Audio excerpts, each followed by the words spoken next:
Tu n'es pas ici par simple curiosité. Tu es ici parce qu'au fond de toi, il y a une part de toi qui reconnaît que quelque chose est en train de se désorganiser à l'intérieur. Ce n'est pas un problème de capacité, ni de ressources, ni de temps. C'est un manque de direction, de structure, de volonté bien entraînée. C'est cette sensation silencieuse de trahir ton propre potentiel à chaque jour qui passe sans agir. Procrastiner n'est pas une mauvaise habitude inoffensive. C'est une forme déguisée d'autodestruction, une fuite lente d'énergie, d'engagement, de dignité personnelle. C'est ce murmure intérieur qui te promet un soulagement momentané, mais qui, en échange, t'enlève le progrès, le respect de toi-même et la clarté de ton but. Et cela ne se résout pas avec des phrases de motivation vides, ni avec des recettes toutes faites. Cela se combat avec du caractère, avec une philosophie intérieure capable de résister à la paresse, au bruit extérieur et à la fragilité émotionnelle.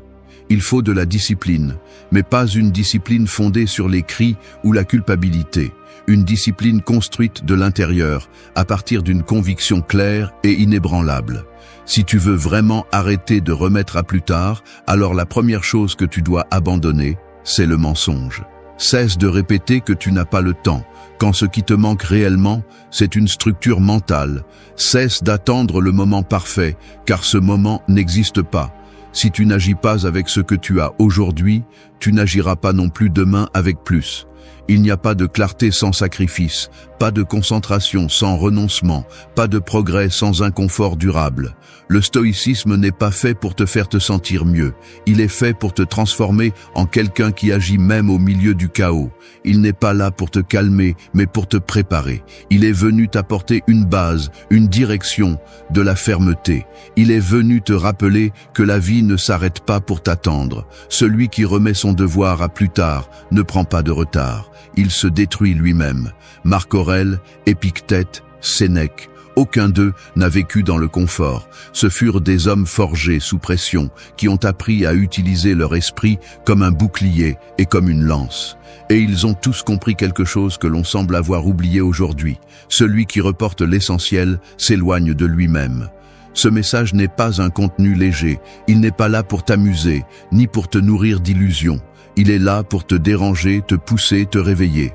Tu vas entendre 7 principes, 7 habitudes, 7 structures qui, si tu choisis de les appliquer, peuvent briser à la racine le schéma qui te freine. Elles ne te feront pas te sentir prêt, elles te feront bouger, même si tu ne l'es pas. Et c'est la seule manière d'avancer avec fermeté, peu importe que tu sois prêt ou non, car si tu continues à attendre de l'être, tu vas rester là, immobile, pendant que le temps s'en va. Alors commençons. Il est trop tard pour continuer à douter. UN. Agissent maintenant, pas plus tard. La plupart des gens ne restent pas à la traîne par manque d'intelligence ou de ressources. Ils restent à la traîne parce qu'ils s'entraînent chaque jour à le faire. Parce qu'au lieu de construire, ils remettent à plus tard. Au lieu d'exécuter, ils planifient sans fin. Et au lieu d'agir, ils se noient dans une mer d'excuses déguisées en logique. Ce n'est pas le bon moment. Je dois d'abord clarifier mes idées. Je le ferai quand je me sentirai plus prêt. Mais cette préparation n'arrive jamais, car celui qui attend la motivation pour bouger est condamné à rester immobile. Le stoïcisme n'est pas une philosophie de salon. Il n'a pas été créé pour être débattu, mais pour être vécu, et le vivre exige de l'action. Marc Aurèle le résumait sans détour. Ne perds plus de temps à discuter de ce que doit être un homme de bien.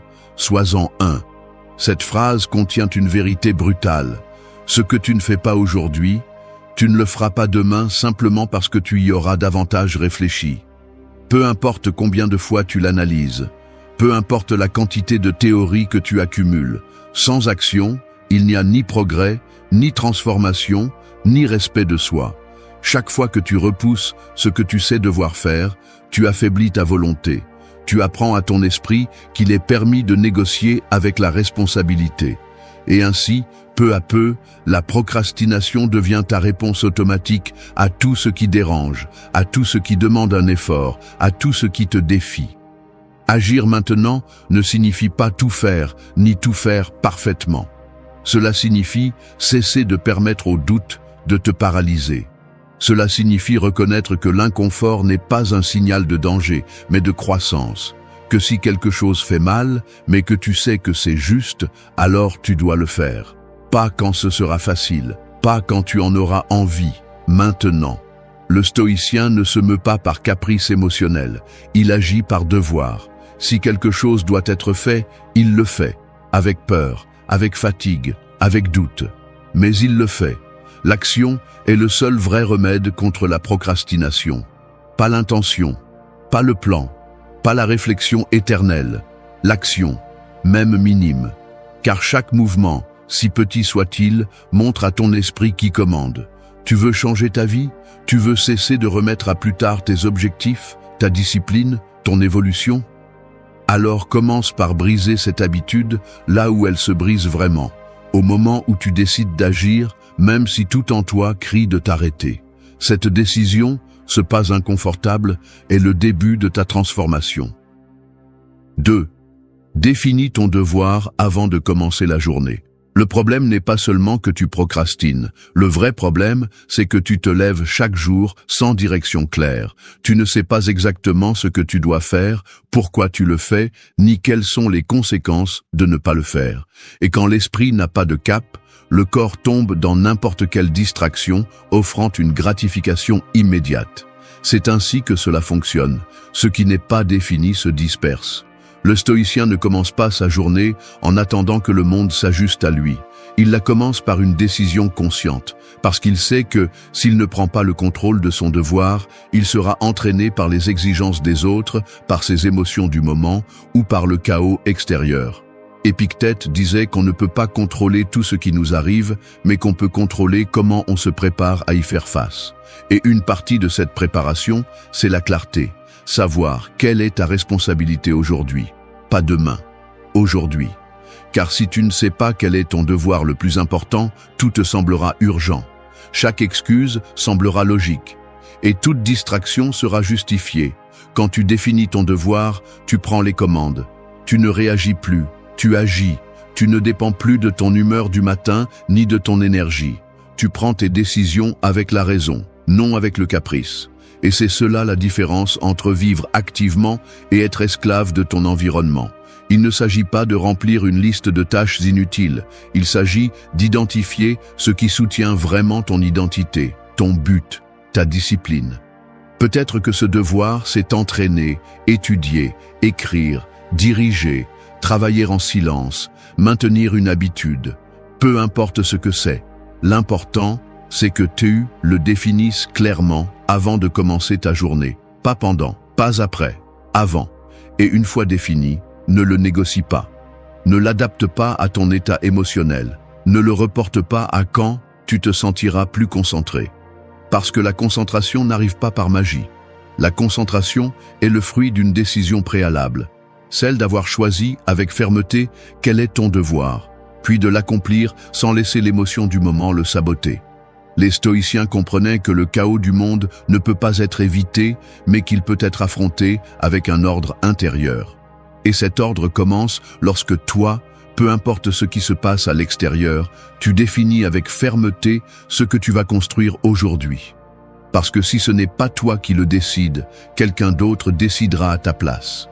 Et tu deviendras un instrument des autres au lieu d'être l'auteur de ta propre vie. 3. Renforce ton caractère à travers l'effort. Beaucoup veulent progresser, mais peu sont prêts à payer le vrai prix de la croissance. Ils veulent des résultats sans résistance, du progrès sans friction, du succès sans inconfort.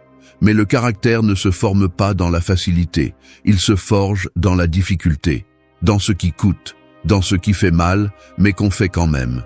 Le stoïcisme ne cherche pas le confort, il cherche la force. Et cette force ne naît ni des mots, ni des bonnes intentions. Elle naît lorsque tu décides de traverser l'effort sans chercher d'échappatoire. Lorsque, au lieu de fuir la fatigue, tu apprends à la respecter comme le signe que tu fais ce qu'il faut. Sénèque le disait avec rudesse. Aucun homme n'est plus malheureux que celui qui n'a jamais affronté l'adversité, car il ne s'est jamais mis à l'épreuve. Et cette phrase renferme une vérité que beaucoup évitent aujourd'hui. Si tout dans ta vie est confortable, tu es probablement bloqué. Si tu ne te confrontes jamais à des tâches qui défient ta patience, ton énergie ou ta persévérance, alors tu ne grandis pas, tu survis. Le caractère s'entraîne comme un muscle, avec du poids, avec de la répétition, avec de la constance. Et cet entraînement ne se fait pas quand tout va bien, mais quand ton corps veut s'arrêter et que tu choisis de continuer. Quand tout en toi crie « stop » et que tu décides que ce n'est pas encore assez. Chaque fois que tu choisis l'effort au lieu du confort, tu envoies un message à ton esprit. Je suis plus fort que mes impulsions. Et ce message, répété jour après jour, construit une identité solide, respectable, digne de confiance, pas seulement pour les autres, mais pour toi-même. La procrastination ne vient pas seulement de la paresse, elle vient d'un manque de caractère, d'avoir évité si souvent l'effort que tu ne sais plus comment l'affronter sans te sentir accablé. Mais cela peut changer, cela s'entraîne. Et cet entraînement ne demande pas de motivation, mais une décision. Fais ce qui est difficile, pas pour souffrir, mais parce que c'est le seul terrain sur lequel tu peux renforcer ce qui compte vraiment. La facilité ne laisse pas de cicatrices, mais elle ne laisse pas non plus d'évolution. Le stoïcien ne fuit pas le travail difficile. Il le recherche, car il sait que chaque action qui t'exige plus te transforme, et que chaque fois que tu te disciplines, tu n'atteins pas seulement des objectifs, tu deviens quelqu'un de différent, quelqu'un de plus solide, plus résilient, capable d'avancer même lorsque le chemin devient inconfortable. L'effort n'est pas ton ennemi, c'est le ciseau qui sculpte le genre de personne que tu es destiné à devenir. 4. Élimine tout ce qui te distrait. Tu ne peux pas avancer avec force si tu es entouré de stimuli qui t'affaiblissent. La distraction n'est pas un problème moderne, c'est un poison ancien. Mais aujourd'hui, il est perfectionné. Il vit dans ta poche, sur ton écran, dans ton environnement, dans tes conversations vides, dans ce besoin absurde d'être attentif à tout sauf à toi. L'esprit humain n'a pas été conçu pour se fragmenter 1000 fois par minute. Il a été conçu pour se concentrer, pour être présent, pour agir avec précision. Et chaque fois que tu laisses une chose insignifiante interrompre ton attention, tu perds de l'énergie, de la concentration et de la volonté. Ce n'est pas anodin. Ce n'est pas juste un petit moment sur les réseaux. C'est une fuite invisible qui, répétée chaque jour, te rend faible, anxieux, déconnecté. Épictète l'avait bien compris. Il disait que tout ce qui se présente à nos sens ne mérite pas notre attention. Et aujourd'hui, plus que jamais, c'est un avertissement essentiel. Car si tu ne filtres pas ce qui entre dans ton esprit, tout te pollue. Les nouvelles que tu ne peux pas changer, les opinions de gens que tu ne respectes pas, les habitudes d'autrui que tu adoptes sans t'en rendre compte. Tout cela t'envahit, tout cela te distrait, tout cela t'éloigne de l'essentiel. Et l'essentiel, c'est ton devoir, ta mission, tes principes, ce que tu as décidé de construire. Mais rien de cela ne peut tenir si tu vis constamment interrompu, si toutes les 5 minutes, ton attention bondit comme un chien sans laisse derrière n'importe quel stimulus. La discipline exige un environnement. Et un environnement sans bruit ne se produit pas par hasard. Il se construit par des décisions fermes. Élimine ce qui ne t'élève pas. Ne demande pas si tu aimes. Demande si cela te tire vers le haut. Ne demande pas si c'est divertissant. Demande si cela te renforce. Ferme les cycles qui te vident. Coupe les conversations qui ne te nourrissent pas. Fais taire le monde extérieur si tu veux entendre clairement ton but intérieur. Chaque minute perdue dans la distraction est une brique que tu n'as pas posée dans ton futur. Et ne te trompe pas, personne ne te la rendra. La vie ne rembourse pas le temps mal utilisé. Les stoïciens parlaient de liberté intérieure. Mais il n'y a pas de liberté possible quand tu es l'otage de stimuli qui t'entraînent toute la journée. L'attention est ton bien le plus précieux. Si tu ne la protèges pas, tu perds tout. Clarté, direction, discipline et paix. C'est pourquoi, si tu es sérieux, agir ne suffit pas. Il faut aussi nettoyer le terrain, couper le bruit et choisir à nouveau ce qui t'entoure, car ce que tu consommes détermine ce que tu deviens.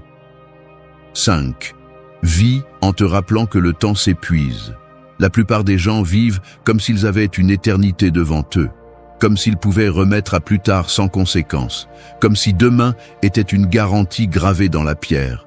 Mais ce n'est pas le cas. Et plus tu tardes à l'accepter, plus tu paieras cher le prix d'avoir gaspillé ce qui ne peut être remplacé, ton temps. Marc Aurèle l'écrivait dans ses pensées pour moi-même, non pour embellir sa pensée, mais pour se rappeler l'essentiel, agis comme si tu étais en train de mourir, car tu l'es. Et aussi brutal que cela puisse paraître, c'est une vérité que peu osent regarder en face. Tu es en train de mourir, pas symboliquement, mais littéralement. Chaque jour qui passe est un de moins. Chaque heure écoulée ne reviendra pas. Chaque « je le ferai plus tard » peut être un renoncement définitif à quelque chose que tu ne récupéreras jamais. La procrastination est une forme d'arrogance. C'est croire que tu es tellement spécial que l'univers va t'attendre jusqu'à ce que tu sois prêt. C'est l'illusion qu'il y a toujours du temps pour tout, alors qu'en réalité, tu ne sais même pas si tu seras encore là la semaine prochaine. Le stoïcien ne s'obsède pas avec la mort, mais il ne la nie pas non plus.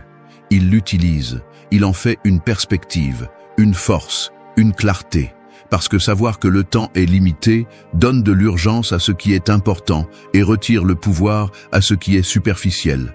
Quand tu te rappelles que tu es de passage, tout s'aligne.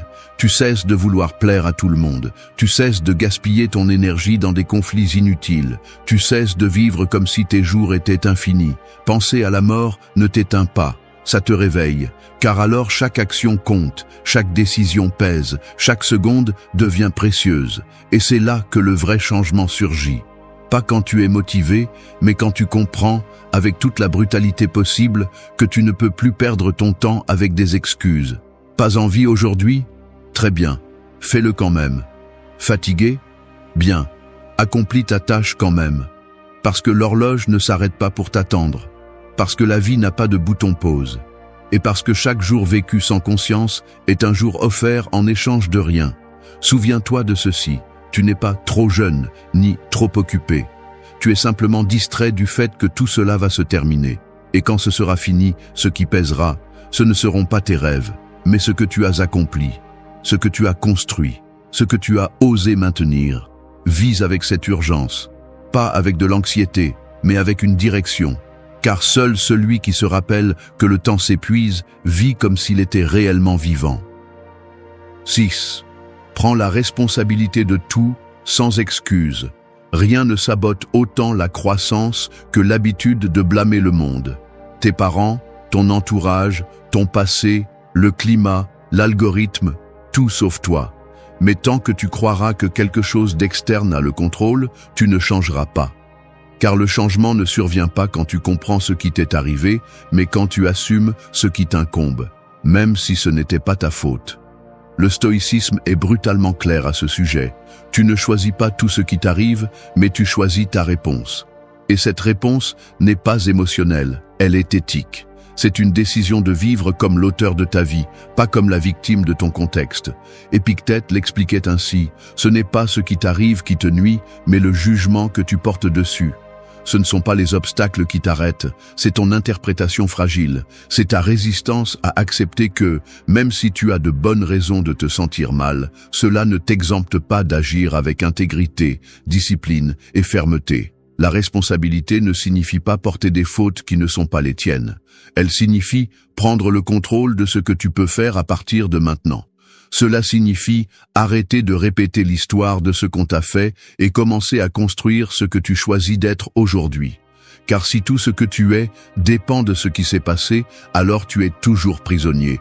Mais si tu choisis d'agir avec ton propre pouvoir, le passé ne te définit plus, il te renforce. Assume, pas quand c'est facile, pas quand tu es motivé. Fais-le maintenant, même si personne ne te comprend, même si tu n'as pas de soutien, même si tu pars de loin, car c'est la seule vraie manière de retrouver ta dignité, assumer 100% de responsabilité pour ce que tu fais, ce que tu ne fais pas et ce que tu tolères. L'esprit faible a toujours une excuse. Il trouve toujours quelqu'un ou quelque chose pour expliquer pourquoi il n'avance pas. Mais le stoïcien brise ce récit. Il n'a pas besoin que le chemin soit juste, il a besoin que sa réponse soit forte, car c'est là que se joue sa liberté, dans le choix d'agir avec grandeur, même dans les petites circonstances, même quand personne ne le voit. Il ne s'agit pas d'avoir le contrôle total. Il s'agit de ne pas céder ton contrôle intérieur. De dire « cela me fait mal, mais cela ne m'arrête pas. Cela m'affecte, mais cela ne me définit pas. Cela est arrivé, mais je choisis quoi faire avec ce qui reste. » Voilà le vrai pouvoir, celui qui n'attend pas la justice extérieure parce qu'il se construit de l'intérieur, sans excuse, sans autorisation, sans report. Sept. Sois celui que tu choisis d'être, pas ce que tu ressens aujourd'hui. La majorité des gens vivent en réagissant, pas en choisissant. Ils avancent, tout s'arrête selon leur humeur, comme si la valeur d'une action dépendait de l'état émotionnel du moment. Mais le stoïcisme ne tourne pas autour des émotions, il tourne autour du caractère. Car si ton comportement dépend de ton réveil émotionnel, alors tu n'as aucun contrôle. C'est ta fluctuation intérieure qui commande. Être celui que tu décides d'être est un acte de rébellion contre cette instabilité émotionnelle. C'est choisir, chaque jour, d'agir en accord avec tes principes, même si tes émotions vont dans la direction opposée. C'est devenir quelqu'un de fiable, non pas parce que tu es toujours motivé, mais parce que tu as décidé de maintenir ton identité, même quand le désir n'est pas au rendez-vous. Marc Aurèle le comprenait parfaitement. Il se rappelait encore et encore que le devoir n'attend pas qu'on soit de bonne humeur. Le devoir s'accomplit. Et c'est cela qui fait la différence entre celui qui se respecte et celui qui se déçoit constamment. La capacité d'agir avec cohérence et non avec impulsivité. Aujourd'hui, tu peux te sentir incertain, frustré, fatigué ou vide. Mais cela ne t'empêche pas d'être discipliné, juste, courageux ou constant. Parce que les émotions sont passagères et que tu n'es pas ici pour être l'esclave de ce qui traverse ton esprit. Tu es ici pour construire une identité solide qui ne s'effondre pas à chaque vague émotionnelle. Être celui que tu choisis d'être n'est pas une jolie phrase. C'est une pratique, une décision quotidienne, un travail silencieux que personne n'applaudit mais qui change tout. Parce qu'au lieu de t'adapter à ton humeur, tu t'accroches à ton but. Au lieu d'agir selon ce que tu ressens, tu agis selon ce que tu sais être juste. C'est cela, le chemin du stoïcien. Ne pas fuir les émotions, mais ne pas non plus leur obéir aveuglément. Les ressentir, oui, les écouter aussi, mais ensuite filtrer, puis décider, puis agir comme celui que tu es déjà, pas comme celui que tu te sens être aujourd'hui. L'identité ne se découvre pas, elle se construit. Et elle se construit par des actes répétés, non par des intentions abstraites. Chaque fois que tu tiens parole, malgré la fatigue, tu deviens plus fort. Chaque fois que tu avances malgré la peur, tu deviens plus libre. Chaque fois que tu maintiens ta discipline malgré le manque d'envie, tu deviens quelqu'un de digne de lui-même. N'attends pas de te sentir différent pour agir différemment. Agis différemment, et tu finiras par te sentir différent. C'est cela, le pouvoir de vivre avec direction. Car celui qui est guidé par ce qu'il ressent se perd, mais celui qui est guidé par ce qu'il choisit se transforme.